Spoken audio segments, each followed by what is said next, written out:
We're surrounded by water. Like, we must have loads of water, but actually, only 1% of the world is actually drinkable, potable water. The rest of it we can't access or we can't use. If you take a 10-minute shower, that's 100 litres already gone. I always use the example of Matrix when Morpheus say there are some rules that can be broken, some rules that can be bent, and when you present sustainability only under the aspects of sustainability, you're not bending the rules. Whereas when you showcase the day-to-day impact that is going to have on businesses, that is going to have on households, that is going to have on savings, that is going to have on everything else, then you are behavior changing the people that are listening to you. You are bending the rules of the system in your favor. So which is why I really, really love what you guys are doing. If we were to kind of multiply that and put it throughout the whole of the hotel, then we're looking over 2 million litres of water saved a year. Do you think that this type of activities or sustainability in hotels is becoming a competitive advantage? So if we can reduce the demand, then we reduce our waste and we reduce carbon that way as well. Welcome to the Elliot for Water podcast. Here we will talk with entrepreneurs and change makers about water, social impact and business. I'm Andrea, your host, and this episode is brought to you by Elliot for Water. Elliot for Water is a new tab extension that turns your homepage into a productivity dashboard and then uses 20% of the revenue to finance clean water projects. If you want to learn more, go to elliotforwater.com. Hello everyone. Today I'm joined by Carly Hunt from Showerkap.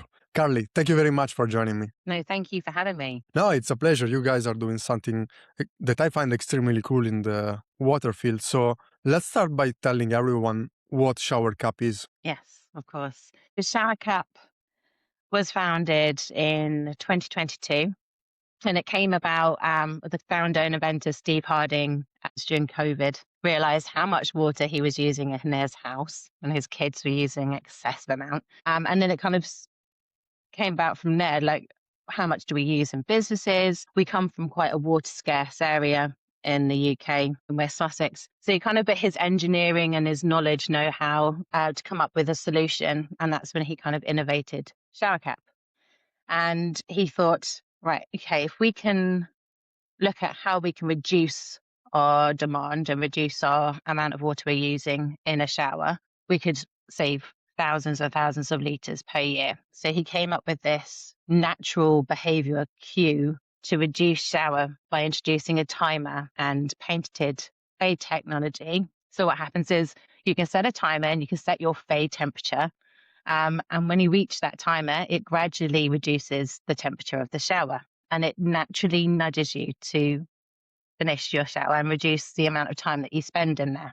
And because of that, then we had to develop these IoT sensors to look at tracking duration, temperature, and time. And then from that, all that data kind of gathered and goes up to cloud for analytics. And we can get exceptionally granular now because of all these IoT sensors that we've put in the building.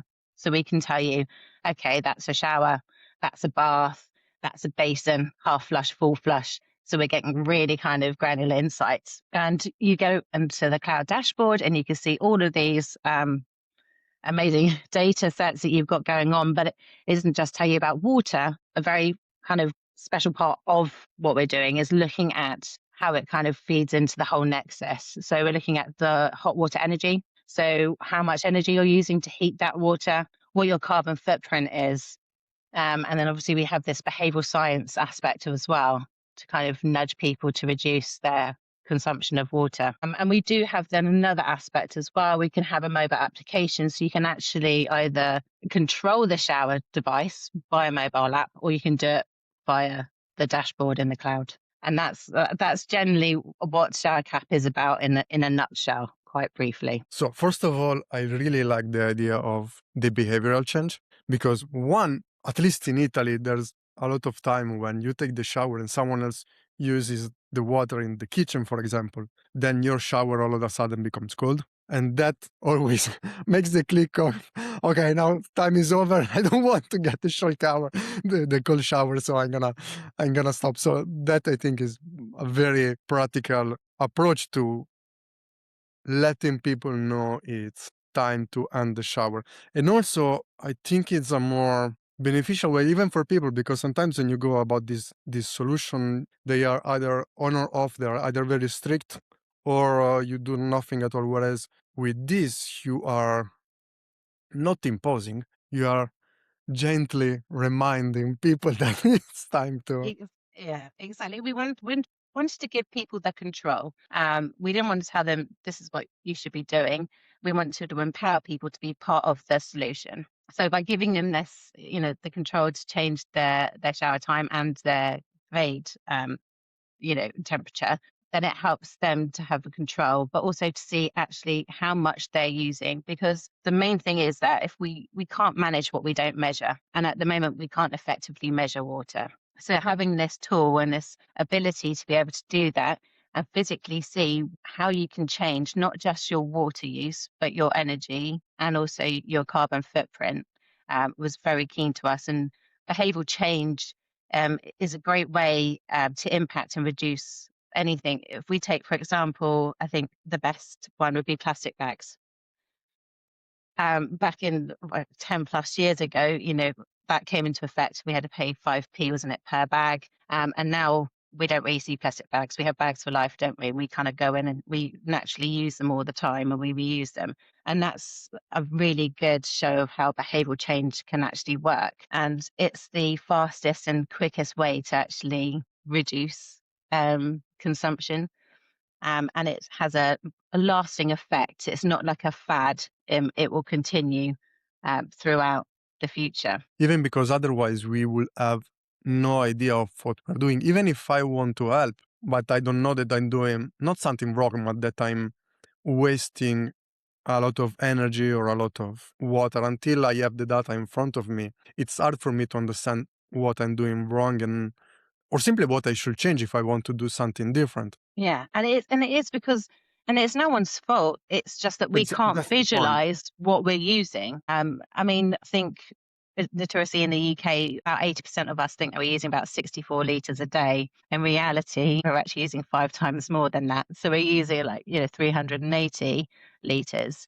And if you take a shower, for instance, say that it's a normal kind of shower head, 10 liters per minute. If you take a 10-minute shower, that's 100 liters already gone. That's not even taking into consideration uh, dishwasher, washing machine, toilets, basins, all of that. So yeah, it's just kind of having that more of a visualization and being able to value water more effectively. And it's also, I mean, we start by reducing water, but at the end of the month, is also reducing the bills because Yes. all the water that is saved, a lot of times is easy if you are in this world to say save water. But then if you want to give people a reason why saving water, because again, water shortages, if you are in this world, you know what they are, you know how UK is facing the water shortages, how Italy, Greece, and all these countries are, but they are a little bit abstract in a way. They are 15 years, we know, but we don't know it's possible, it's not possible, it's in the air. But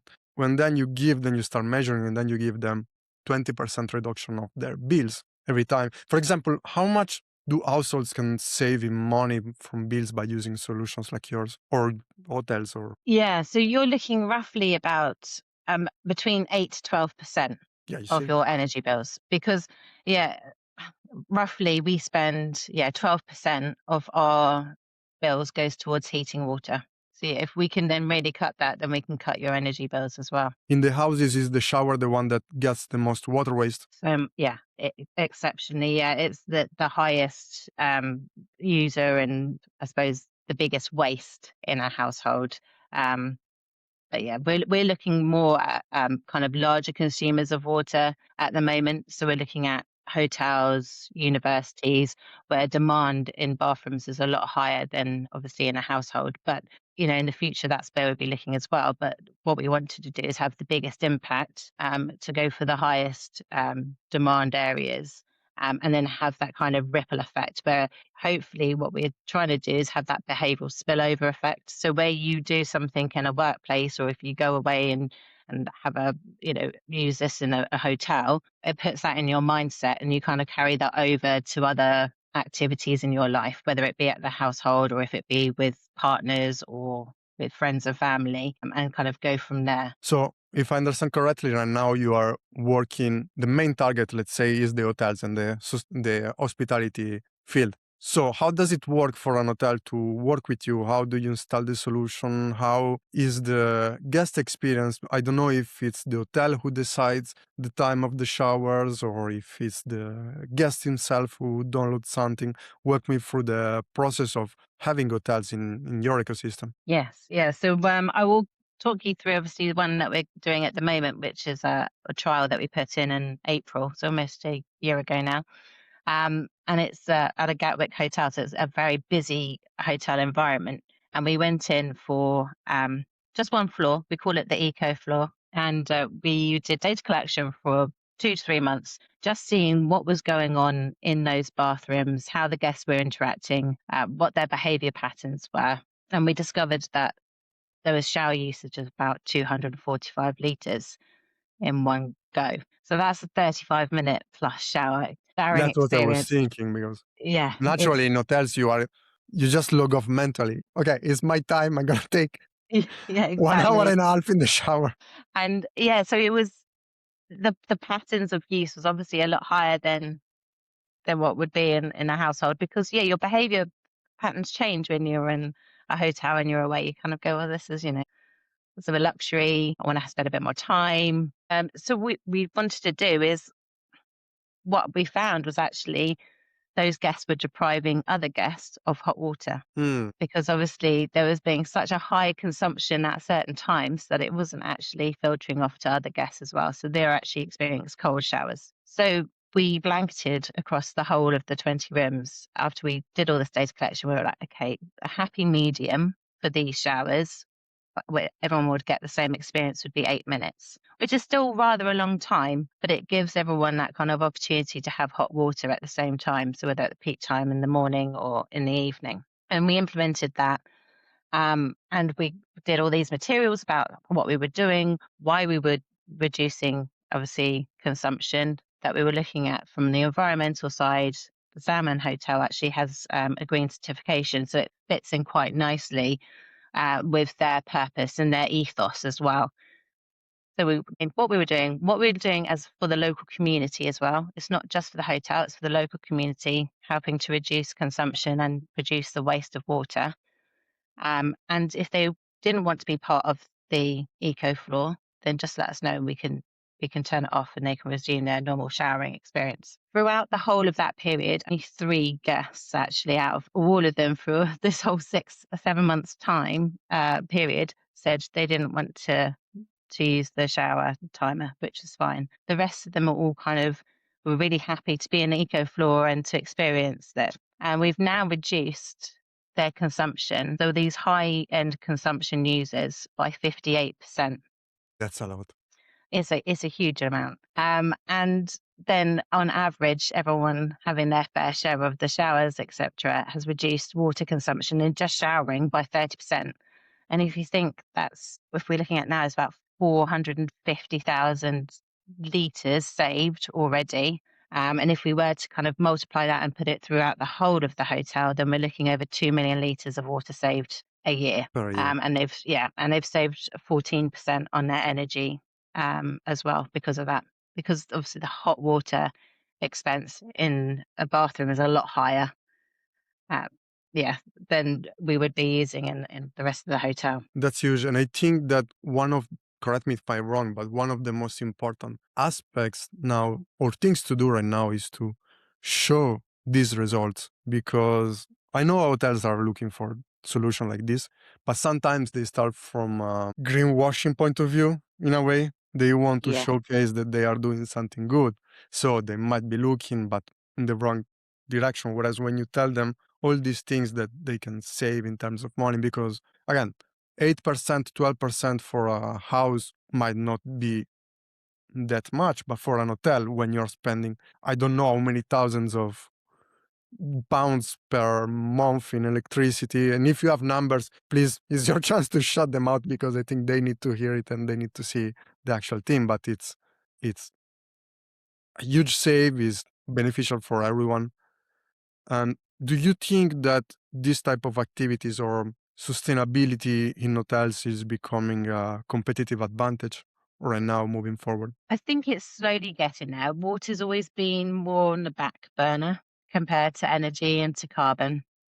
And we're slowly water's starting to get more hype about it, um, mainly because of what's been happening, with scarcity. We are obviously the demand is a lot higher than what it used to be, 20, 30 years ago, because obviously due to buildings and population, etc. I think that's why it was so important that we saw how intrinsically linked water was with energy and with carbon, and that's why I wanted to put this in place, because not only do we want them to acknowledge obviously what you're using in your space, in your building, but also what's happening externally as well.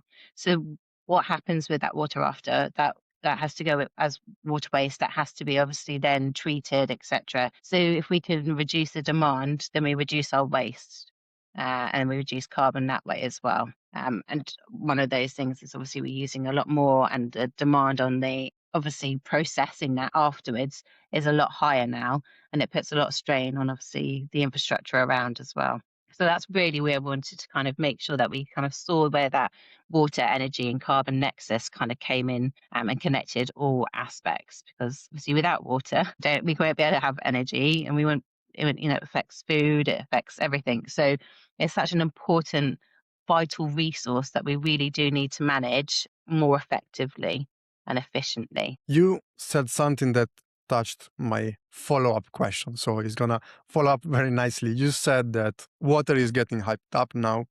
Hyped up, I don't know if it's the right word, but it's getting um, more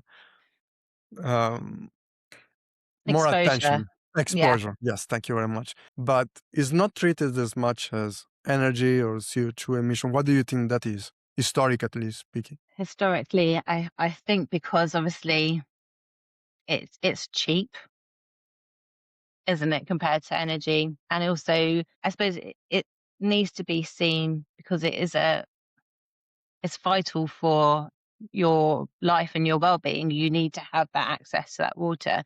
Whereas energy, obviously, we can make more energy, can't we? But we can't make more water. So it's in that headspace needs to kind of, and our mindset needs to change. And I think um, Nikki said this. She's from Waterwise. She said this a couple of months ago, and it really hit home that um, you know thousands, prehistoric times, we're using the same water that dinosaurs used. We're in the still same cycle. And if you think about how much we've grown and the population and what infrastructure and what buildings we're building now, we have to be really mindful of that, how we're using that water, because we only have one, and we have to look after that vital resource. And I never stopped and thinking about it until you were talking now about these things, but it made me realize that since I was a kid, like when you go to school in primary school, they teach you about water and energies and stuff. But the first thing that we are taught was, yes, water is a renewable source that is infinite and that is just recharging and recharging. It's never going to go away. Yeah, Now it seems like we are changing a little bit, or at least we are realizing that it's not as simple as we thought it was. And we do yeah, have a lot of water from the seaside, but not all of exactly. it Yeah, and I can think be that's used. And that's another thing, isn't it? Because obviously we were talking like we were surrounded by water. Like we must have loads of water, but actually only 1% of the world is actually drinkable, potable water. The rest of it we can't access or we can't use. So yeah, we have to really be mindful, obviously. We only have this one resource This of water. We water is have to be really, yeah, careful with how we're using it, and value it like diamonds or gold, rather than it just being there. Because and unfortunately, it's not going to always be there. yeah, that's the point. Even in my own hometown in Italy, now in summer they're having water shortages in the touristic beaches where people go and like they go in the seaside, and they are stopping water from 3 to 6 p.m. because there's not enough for them to get everyone to shower all day every day like they used to do. And this was something that at least 5 years ago was unheard of, and I believe it's the same in UK with the water shortages coming. I think is by 2030 they are expecting 5 billion liters of shortage in the demand. Yeah. So to kind of put it in perspective, the UK uses, was it 14 billion litres of water a day? Okay. And by 2030, the Environmental Agency are predicting that we'll have a 1.4 billion shortfall a day. And then by 2050, the 5 billion litres shortfall per day. If we don't obviously act now and we don't look at, and I think, as I said, the easiest way to do is that look at demand reduction is really how efficiently and effectively we can actually use water. Obviously we need to look at fixing leaks and everything as well in the grand scheme of things, and look at the infrastructure, and how we can kind of capture more water. But looking at that, that's going to take 10 plus years to build new reservoirs or look at grey water, etc. So we need to have a look at what's happening now, because obviously it's a now problem. It's not a future problem, unfortunately. And like you said about measuring and finding the leaks and stuff, you briefly explained also that with your solution, companies, organization, or hotels, they can also track if there are leaks or what parts of their ecosystem is using more water as well, correct? So how does that Yes. part work? Yeah, because we've got all these IoT sensors that are taking obviously flow and temperature. We can then detect obviously continuous flows or high flows, and alert building managers to potential leaks. And because of where we place all of our IoT sensors, we can do it by room, as I said, by outlet, Okay. and almost map the whole building and what's going on with the water. It's almost, we say, like the blood force of the building. So you can see kind of like the blood pumping round is the water. And we can pinpoint then where exactly there's big flows or excessive amounts of use. And then we can also look at temperatures as well. So we look at the health and safety of water, so waterborne diseases, etc. So if the hot is too low in temperature, we can then send an alert saying, okay, we need to look at that because that's a breeding ground. Or if the cold temperature is too high, again, we send an alert saying we need to look at that. So from what we were doing with the hotel, I mean, it was amazing the results that we got from the behavioural intervention, but actually outside of that, we actually saw lots of other issues that was going on in the building because there was bad circulation issues with water, or one day the boiler went out and we could alert them straight away that there was an issue there. So it's really making your whole building more efficient, and de-risking it as well. And rather than being reactive, you can now be really proactive instead with your building. Yeah, as I said, you can't usually tell if you've got a leak until Until it's too late. your bill too late, and you get your bill through and you go, oh my gosh, that's rather high. Where's that come from? And then you have to try and figure out where in the building you've got this leak, whereas we can pinpoint exactly what's happening and where it's happening. Which reminds me of uh, a company who came to the podcast as well. Shipe was doing a similar work, and they found leaks that were leaking for 10 years in a row without people even noticing it. And these leaks were actually forming literal stalactite on the under the pipes because of the same issues that that you never know where they are. And Mm. for another good aspect of this is that when you put in solution into your buildings, you are also increasing the value of those buildings because I think they are jumping up of 10 to 20% value just by having solution like water shower cap, because they can then realize where the wastes are and they can become more sustainable for the long term, and everything comes together. And something that is very interesting for me, because I had no idea it was linked, you mentioned about the diseases and the water temperature and your solution finding that. So how does it work? Because I understand the water waste, I understand the timing and everything else, but I never thought about the water-led diseases from these type of things. Yeah, so there's these thresholds that we look at. So if your hot water temperature dips below 50, you've got a higher increase of obviously having a better breeding ground for bacteria. Mm. And the same for cold water as well. If it goes above 20, again, you're in that kind of that area where it could lead to waterborne diseases. So that's where we kind of pick up, because we're obviously measuring temperature all the time. We can detect whether those dip either above or below, and alert the maintenance team or the property manager about the potential issues there. And it could be a simple thing, whereas there's a leak back issue, so you need to look at that, or there might be as I said, a boiler down. Again, it's just making sure that those heating or the cooling systems are actually effective and they're actually working, to ensure that those areas don't cause any issues or any Legionella, etc. So it's more of a precaution, and just kind of making note of when those happen that can alert the team, and then they can obviously investigate further. And where do you see this is a more of a long-term question because I'm interested. We talked about the 2030, 2050, and that we need to act now. So where do you see Showerkap in 10 years? What's your end goal on the medium term, let's say? It'd be amazing to be able to have shower cap in multiple properties, if it's hotels, universities, hospitals, you know, just a lot, a plethora of different markets, I suppose, and to be able to have that reach and to be able to make actually that difference. And we were saying this, if people just took maybe a couple of minutes off their shower, if you imagine everyone doing that, the impact that that would have. It may only be a couple of minutes, it doesn't seem that much, but when you add everything up When you together combine. and combine it, then that's a huge impact that you're having on the There world.